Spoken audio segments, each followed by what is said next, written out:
Bueno, muchísimas gracias por la invitación. Es un placer acompañarlos en la tercera jornada internacional de esclerodermia. En especial agradecimiento, Ana, por su invitación. Bueno, y los próximos 10 minutos me han dado un desafío muy complejo, que es explicar un poquito la patología en talleres que a veces nos llevan 3, 4 días en relación al mismo, pero me pareció interesante ir tomando diferentes tópicos que tienen que ver con el recorrido de la enfermedad. Así que lo que primero les quiero remarcar que nos vamos a enfrentar a una enfermedad que se llama hipertensión pulmonar, como su nombre lo indica, el incremento en la presión de la arteria pulmonar, que es una entidad absolutamente inespecífica. Eso hace que la mayoría de los profesionales que trabajan en la patología no tengan un abordaje muy integral de la misma y no la sospechen, porque no nos formamos para pensar en hipertensión pulmonar, salvo que hay grupos de médicos que están más relacionados con la patología.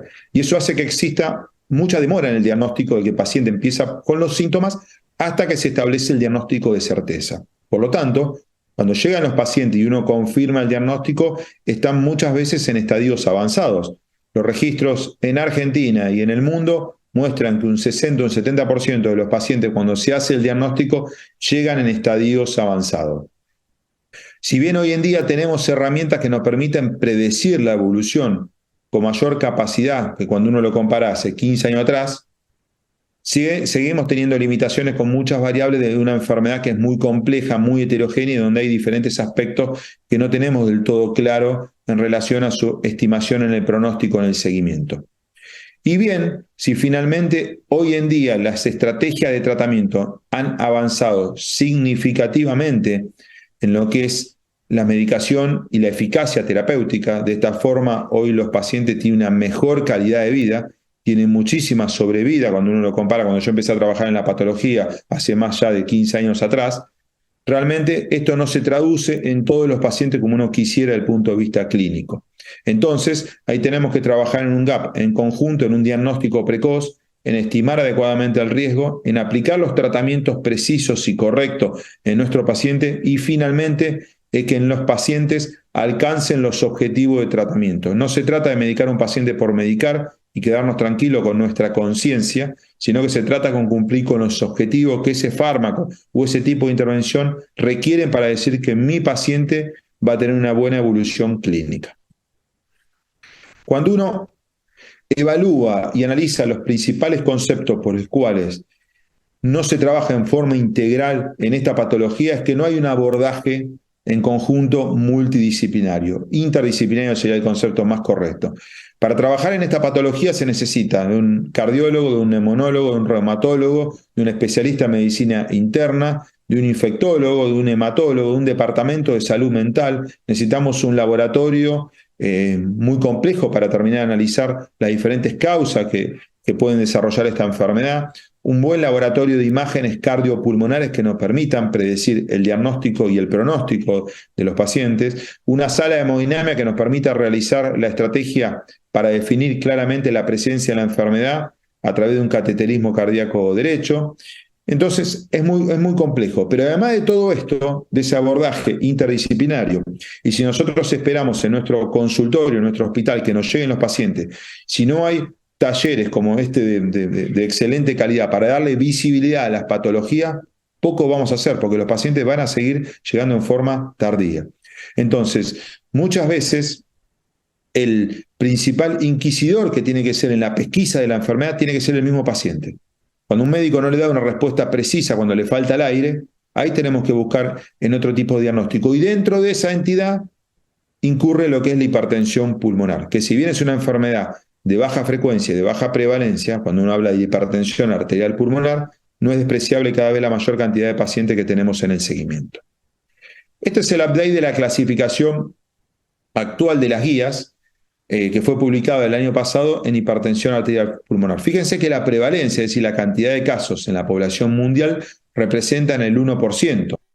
Es decir, 1 de cada 100 pacientes tiene hipertensión pulmonar. Pero esto se lo lleva principalmente de la estadística lo que es la insuficiencia cardíaca izquierda, que es una entidad altamente prevalente e incidente, y no es la hipertensión arterial pulmonar, que es aquella que tiene un compromiso en las arterias pulmonares.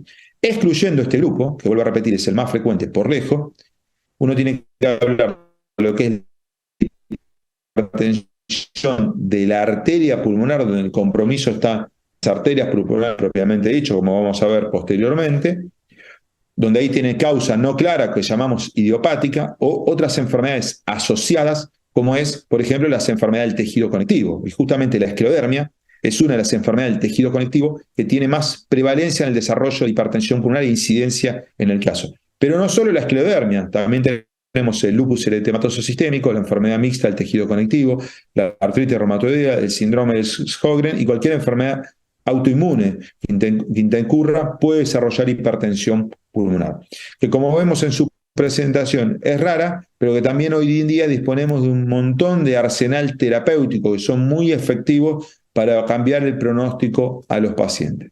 Después tenemos otro grupo de hipertensión pulmonar, que yo por cuestiones de tiempo no lo voy a desarrollar, simplemente para destacar lo que es el grupo 3, aquellos pacientes que tienen enfermedad respiratoria, el grupo 4, que son pacientes que tienen trombosis de pulmón crónica, y grupo 5, miscelánea, que son causas, etiologías mucho menos frecuentes y estudiadas y que hoy en día ameritan un capítulo especial en lo que es el diagnóstico y el tratamiento.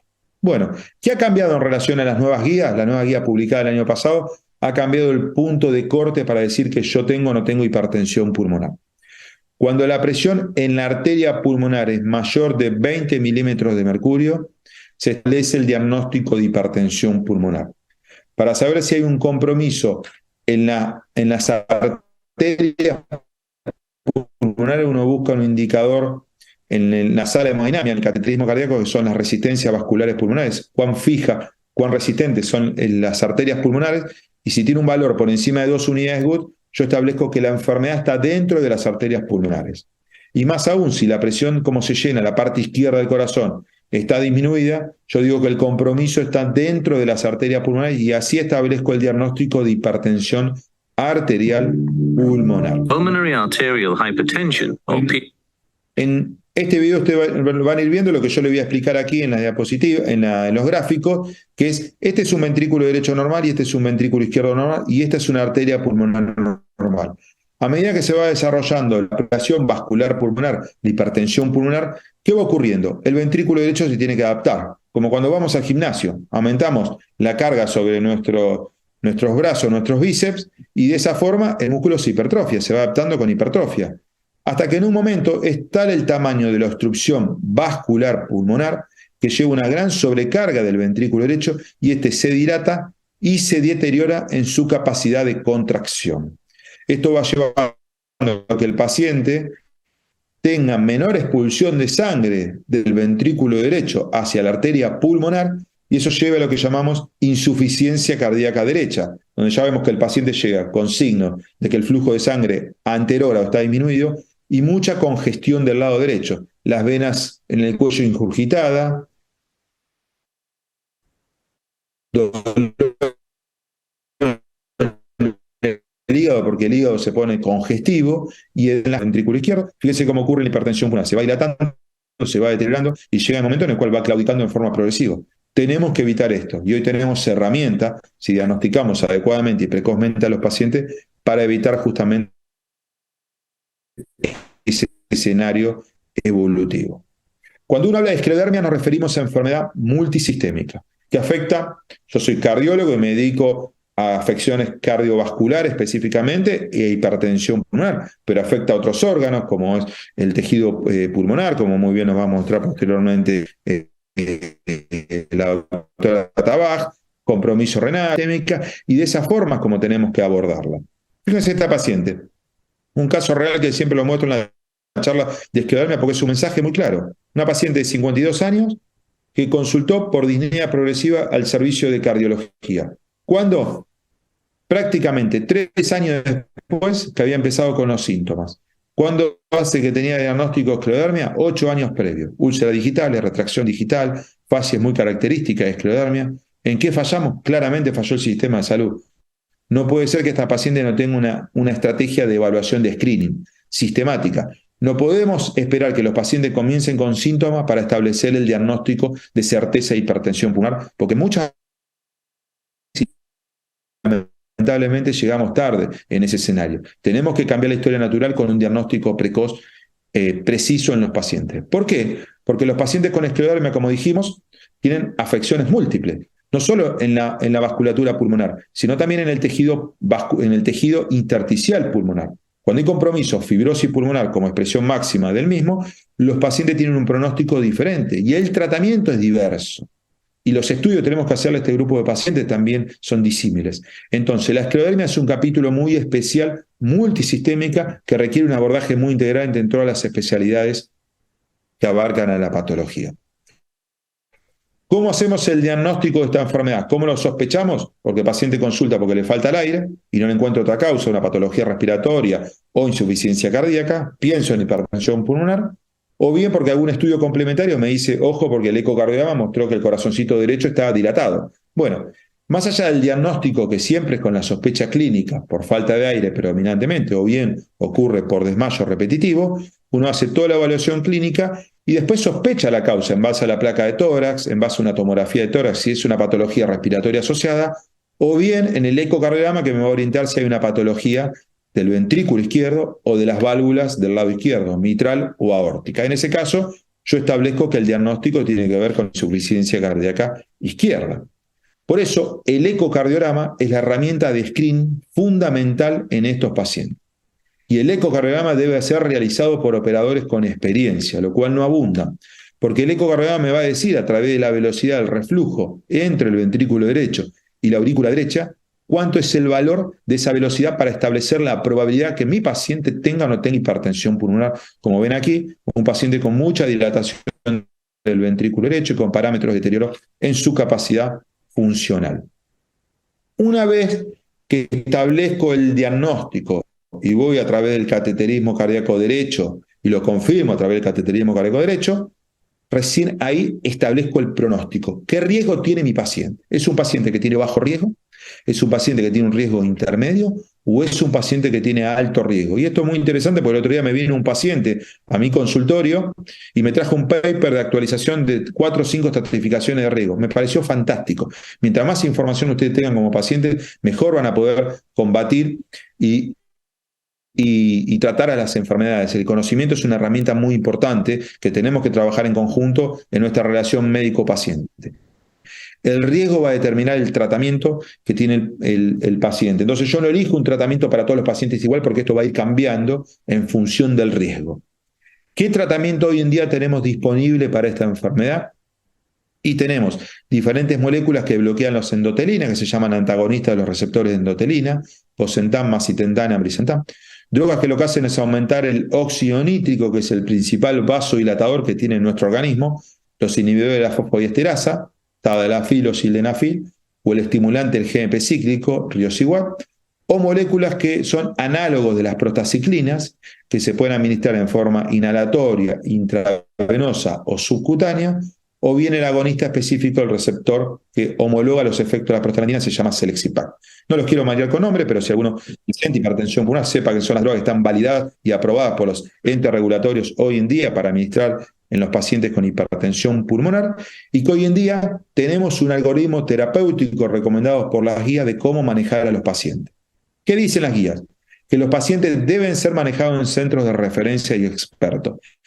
¿Y esto por qué? Porque no es lo mismo si yo tengo experiencia en manejar 100 pacientes que si manejo 5 pacientes. Eso en cuanto a los resultados hacia los pacientes está claramente demostrado que es mucho mejor en aquellos centros que tengan más volumen de pacientes. Y el segundo aspecto importante a determinar es qué riesgo tiene el paciente, como dije previamente, porque si el riesgo es alto, debo un tratamiento complementario con todos los fármacos que tengo disponibles hoy en día en el abordaje del mismo y no esperar mucho tiempo. Mi objetivo en el tratamiento es que el paciente alcance los objetivos, como le dije en la primera diapositiva, y eso tiene que ver con llevar al paciente realmente al bajo riesgo. Y me pareció muy interesante que se queden con esta diapositiva al final. Hoy en día, con la evidencia que tenemos científica, no podemos hacer medicina basada en la opinión. Yo opino porque mi vecino, porque aquel médico, porque yo esto, porque opino. No podemos. La medicina basada en la opinión es muy linda, pero fuera del ambiente científico. En el ambiente científico nosotros tomamos decisiones basadas en que los ensayos clínicos o revisiones observacionales más complejas nos dicen si un tratamiento es más efectivo o no para nuestro otros pacientes. No me baso en lo que yo creo, sino que en lo que yo observé en la literatura. Y un aspecto muy importante para ir terminando es la demora diagnóstica. Claramente la demora diagnóstica tiene impacto. Claramente tiene impacto. Y este es un registro en la Argentina. ¿Cuánto demoramos en hacer el diagnóstico de hipertensión pulmonar? 24 meses. 12 meses por el paciente, que demora la consulta, y 12 meses en el sistema de salud. Esto es terrible, el número. Esto es terrible porque estamos demorando mucho y estamos deteriorando mucho la función del corazón cuando el paciente no llega. Así que, Ana, cumpliendo con los 10 minutos, la conclusión de mi presentación es que el conocimiento es una responsabilidad compartida y obviamente una obligación de los profesionales de la salud. Nosotros hicimos un taller hace 6 años en Tucumán. Después de ese taller, a la semana próxima, 3 enfermeros hicieron el diagnóstico de hipertensión pulmonar. Brillante. Eso cumplimos con nuestro objetivo. La responsabilidad es compartida en la comunidad que le dé visibilidad a la patología. La sospecha clínica es fundamental. Si nosotros como médicos no tenemos sospecha clínica, nunca lo vamos a diagnosticar. Tenemos que trabajar en detectar a la población de riesgo. Los pacientes con esclerodermia y enfermedad de tejido conectivo es obligatorio una herramienta de screening. Tenemos que hacer estudios complementarios, rutinarios y de alta calidad, como un buen ecocardiograma Doppler. Y las estrategias terapéuticas deben ser precoz y deben cumplir los objetivos terapéuticos. Muchísimas gracias.